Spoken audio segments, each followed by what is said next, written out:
What's up, cozy gamers? It's finally time. Today is the start of the open beta of Palia. That means anyone can start their journey in this incredibly cozy MMO adventure. Unfortunately, the beta is only available on PC at the moment, but keep an eye out for later this year when the full release comes to the Nintendo Switch. I've been playing Palia in the closed beta since last week, and I have a lot to say about the game, but I figured the best way to really let you all know if it's worth playing or not would be to go through all my positive and negative thoughts on the game. However, I want to preface everything I'm about to say by reminding you that this is a beta. Anything I say in this video, especially the negative points, could and probably will be changed by the full release. And I might miss some points because I've only been playing this game for a week, so if there are any positive or negatives that you would like to add, please be sure to let me know in the comments below. Let's get started. Let's start with the positives. In Palia, you see a lot of familiar life sims mechanics, like farming, but the way Palia puts a twist on them genuinely blew my mind the first time I saw it. Farming feels way more immersive through the way you till, plant seeds, and water the crops. Cooking feels like a mini game and breaks up the process into multiple steps. You can chop, knead, and stir your creations, and I love the way your character interacts with the final product. Fishing, on the other hand, requires you to glide your mouse left and right to keep the fish within a bracket as you reel it in. It's a little tricky, but definitely not as hard as Stardew Valley. As for bug catching, there's actually no bug catching net. Instead, you knock the bugs out with smoke bombs and catch them once they're dazed, in a way that kind of reminds me a little bit of Pokemon Legends Arceus. So cool and so different from what I've experienced in other Life Sims games. Next positive point is that there are no seasons in Palia, meaning no seasonal restrictions on crops. You can plant any crop at any time, which takes away a lot of stress in my opinion. Speaking of seasons and time, this game doesn't follow a real clock like in Animal Crossing, and there's no need to sleep. Days move quickly, and although characters, creatures, etc. do follow a schedule, it doesn't feel so rigid for the player. You can even shop at any time regardless of whether NPCs are in the shops or not, which is super convenient. By the way, you heard that right. You don't need to sleep in this game. There's no energy bar and there's no health bar. In fact, there are no enemies in this game, and you don't even take fall damage. This is really good for players like me that get stressed out by energy meters and things like that, so I really enjoy this aspect of the game. That isn't to say there are no bars or meters though. This game has a unique feature called a focus meter. This bar doesn't prevent the player from doing actions if it's empty. In fact, it's totally optional. But trust me, you'll want to keep it full at all times by eating food. What the focus meter does is increase the amount of experience you get for specific skills like farming, cooking, fishing, etc. while it's full. For example, if you fish while you have focus, your level goes up faster, which in turn unlocks new fishing related recipes and items. There are two statues in the game where you can exchange renown, a sort of currency gained from completing tasks, for an experience bonus buff or a focus capacity buff. Again, you don't need to use focus, but it will definitely allow you to upgrade your skills much faster. Another good aspect of the game to point out is the quick travel function. The game has stables spread out around the two maps of Kilima and Bahari. Accessing one of them allows you to quick travel to a select few locations for a small fee, making traversing the map much easier. You can also quick travel to your home for free by selecting it in the top right corner of your map. Keep in mind though that this has a cooldown of 30 minutes. Speaking of home, in Palia you have a house you can upgrade, and there's lots of furniture for you to either craft or buy. The way you place the furniture is super intuitive and allows for a lot of freedom. Animal Crossing fans especially will be delighted to know that furniture can even be placed at an angle. I know, right? I want to next mention the NPCs and their dialogue. The characters in this game are super interesting. They all have their own jobs, hobbies, relations with one another, and different ways of talking. What I think is most impressive, however, is that their dialogue is also very varied and responsive, or reactive might be a better word. I've had characters react to quests that I completed involving other characters.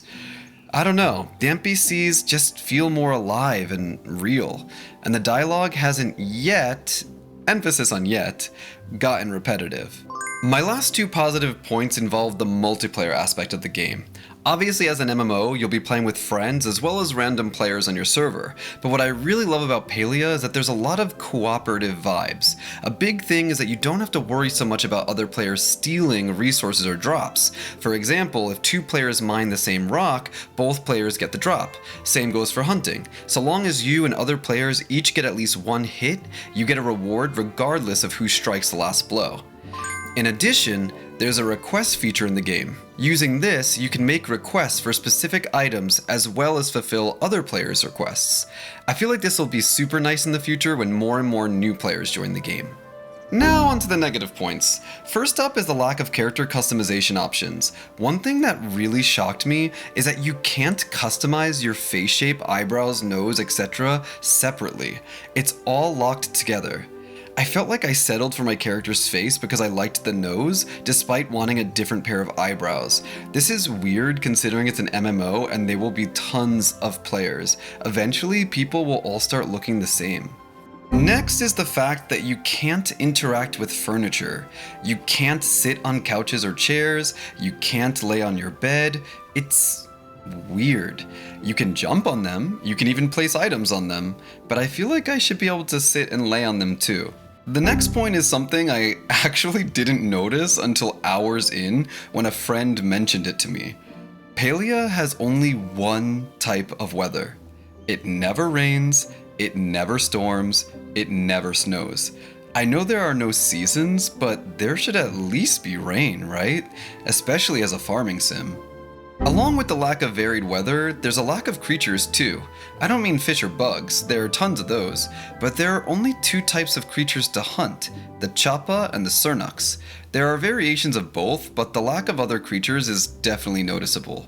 This is one negative point, however, I'm sure will be fixed in the future. Are you someone who gets lost a lot? Well, then this next point might make you a little sad. There's no minimap in Palia. There's a sort of compass feature which will help you find your way to specific characters and destinations, but otherwise you'll have to keep opening and closing your map to get your bearings until you have it memorized. It's a little frustrating. I'm not sure how many other people have faced this next issue, but I find that climbing can be really glitchy. Sometimes you suddenly stop halfway as if there's an invisible barrier. You can move left or right and then continue up in most cases, but oftentimes I end up falling because I run out of climbing stamina before I can readjust. I've had this issue climbing vines too. The next issue I have is not a bug, but the way they handle gift giving. In this game, you can only give a character a gift once every in-game week or so. That's right, you can't gift them daily. What's even weirder is that characters have a special weekly item request as well that resets. But if you give them a normal gift, it prevents you from giving them one of their special weekly items too. I don't know about you, but I really think this system needs to be readjusted. This next one's kind of controversial, and I'm cheating a bit by putting it in the negative list, but I want to include it because I think it's important to talk about, and that's the premium shop. I can already tell you that a lot of players are complaining about the price of the premium items, which I personally think is not fair. Yes, the prices are a bit much, but they're optional. In addition, this game is free, so it's natural that Singularity 6 needs to make money by other means. Personally, I don't see anything wrong with spending $50 or so on cosmetics in a game I got for free, and I've already spent 40 plus hours in. I mean, new games nowadays cost like $60. On top of that, it means I'm supporting the devs and ensuring that they can continue to give us more content.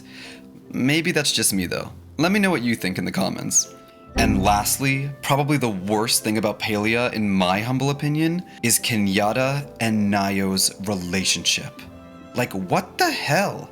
Nayo is my man, and yet the game has me doing favors for him so he can go and run off with her? KENYATTA, More like, can you get the hell away from my man?